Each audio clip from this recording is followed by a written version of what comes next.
Ay naman, nagkamali pala ako. Wala pala si Amor ngayon. So ang nagre-replace sa kanya ay ang ating weatherman na si Harry Bayona at kanyang ibibigay sa atin ang latest sa panahon. Harry, magandang umaga.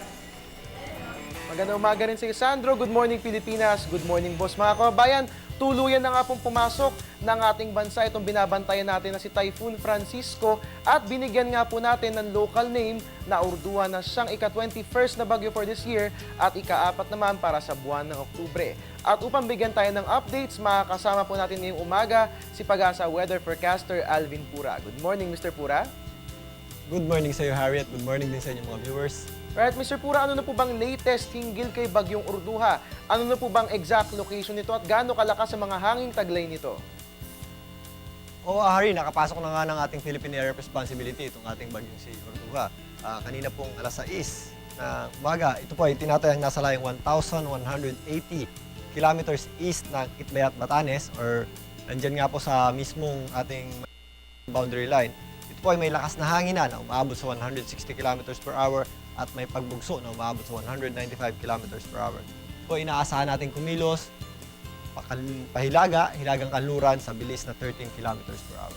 Alright, Mr. Pura, pag-iibayuhin po ni Typhoon Urduha ang hanging amihan, and having said that, direkta ba tayo maapektuhan ng nasabing bagyo? Ari, tama ka, pag-iibayuhin ito yung ating amihan at lalakas nga po yung ating amihan. Sa ngayon, malakas na nga po siya at nakaka-apekto na po siya sa atin. Medyo mas malamig na po ang ating umaga. Subalit yung sa bagyo mismo ay hindi po tayo direktang maapektuhan ng bagyo na yan. Subalit dahil nga po, dyan lang po siya sa kanto po ng ating Philippine Area of Responsibility, gigilid lamang po siya at makikiraan tutungo rin agad ng Southern Japan. Alright, Mr. Pura, magdudulot ba ng alon sa mga karagatan nitong si Typhoon Urduha? May nakataas po ba tayo na gale warning sa kasalukuyan? Anong mga baybayin po ba ang apektado nito? Sa ngayon, Hari, meron ngang mga pag-aalon. Dala to si Typhoon Urduha, lalong-lalo na palapit ng palapit ito sa ating landmass. Subalit yun nga po, lalabas din po ito ng ating Philippine Air Responsibility. Sa ngayon, meron tayong nakataas na gale warning para po sa pagbugso ng ating amihan. Kasama na rin po ang pagdadala ng alon nitong ating si Typhoon Urduha. Dito po yan sa baybaying dagat ng Hilagang Luzon. At dito rin po, umaabot na rin po yan sa baybaying dagat ng Central Luzon hanggang Southern Luzon. So malawak walang pag-aalon itong ating bagyong si Urduha. Kaya po ang ating mga kababayan na may malilit na sakyang pandagat sa mga nabanggit ng baybaying dagat, dito po yan sa Northern Luzon, Central Luzon at dito rin po sa Southern Luzon, mag-ingat po tayo sa malalaking mga pag-aalon or hanggat maaari, umiwas po tayong pumalaot. Alright, Mr. Pura, nabanggit po kanina, no, balikan natin si Typhoon Urduha. Sabi nyo kasi kanina, makikiraan lang ito sa ating PAR at tutungo na rin ng Southern Japan. Kailan nga po ba natin maaasahan ang pag-alis ni Typhoon Urduha sa ating bansa? Sa kasalukuyang bilis nitong ating bagyo, ito po inaasahan natin na gagalaw nga po pa north-northwest at sa Thursday po ng umaga or madaling araw ay nasa labas na ito agad ng ating Philippine Air Responsibility at hindi na po ito makaka-apekto sa anumang bahagi po ng ating bansa.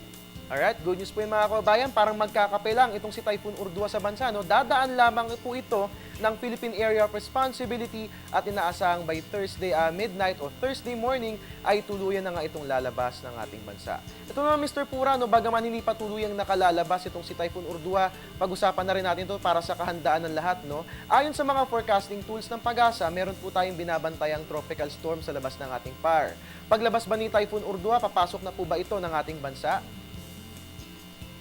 Tama ka, Harry, meron na tayong isang severe tropical storm. Medyo malayo po yan. Ito po ay si Tropical Storm Lekemi or may international name na Lekemi. Ito tayo naman upang umabot pa. Sa ngayon, hindi po natin ito nakikitang tatama or lalapit man lang dito po sa ating bansa at hindi rin po ito aabot sa ating Philippine Area of Responsibility. Lagpas pa po yan sa Marianas Islands. Tinataya po natin na lagpas na 159.1 degrees or nasa 160 degrees east latitude pa ito. So napakalayo po niyan upang sa ngayon umabot po sa atin. Alright mga kababayan, magandang balita nga po yan. No? Huwag po tayong magpanik dahil bagaman may tropical storm tayong binabantayan sa labas ng Philippine Area of Responsibility, inaasahang hindi pa naman ito papasok ng ating bansa. Ito naman Mr. Pura, para naman hindi maunsami yung plano ng ating mga kabayan for this week, ano bang nilalaman ng weekly weather outlook ng Pag-asa? Hari, ngayon nga, pumasok na nga yung ating bagyo, subalit hindi nga po yan makaka-apekto sa anumang bahagi po ng ating bansa, subalit yan, pag-iibahin niyo yung ating amihan. Ang buong bansa po natin ay makakaranas po ng generally fair weather. Dito po sa Luzon, meron lang tayong mga isolated light rains, pero manipis din po ang ating kaulapan. Kung mapapansin po natin, dito naman po sa area ng Visayas at Mindanao, meron din tayong mga inaasahang localized or isolated rain showers at thunderstorms. At maninipis din po or magiging maliwalas din ang ating panahon sa mga susunod na araw hanggang Friday po yan. Sa pagpasok po ng Sabado, paglayo na po niyang bagyong si Ordua or pagdating ng bagyong si Ordua dyan sa area ng Japan, magkakaroon na po tayo ng frontal system dahil gagalaw din po yung ating high pressure area. Ating frontal system, makaka-apekto po yan dito po sa area ng Bicol region at ibang bahagi po ng Eastern Visayas. At magpapatuloy po yan hanggang sa Lunes next week. Alright, Mr. Pura, ito na lang po, dagdag pahabol na lang po itong tanong na ito. Nabanggit niyo po na magkakaroon na tayo ng frontal system sa darating na weekend. Para sa kapakanan ng ating mga kababayan, kapag sinabing frontal system, ano po ba ito at anong aasahang weather na kaakibat nitong nasabing weather system?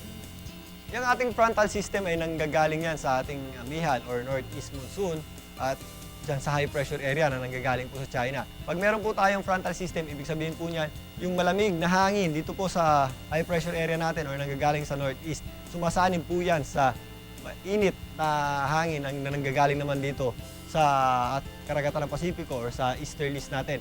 Yan po mga frontal system natin.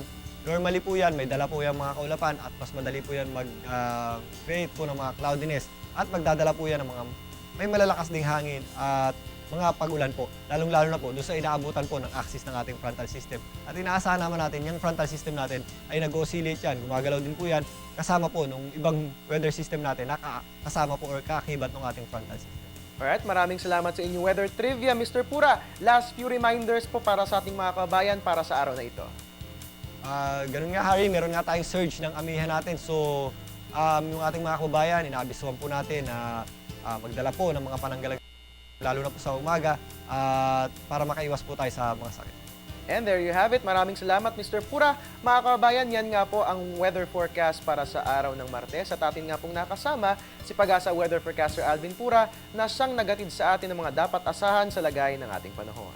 At mga kababayan, patuloy po nating babantayan ang lagay ni Typhoon Ordua kung kaya't manatiling nakatutok sa ating weather updates. Dito lamang po yan sa Panahon TV Express. Dito lamang siyempre yan sa Telebisyon ng Bayan.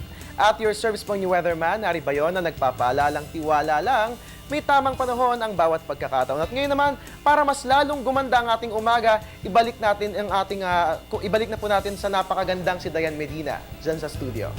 Maraming salamat sa iyo, Harry Bayon.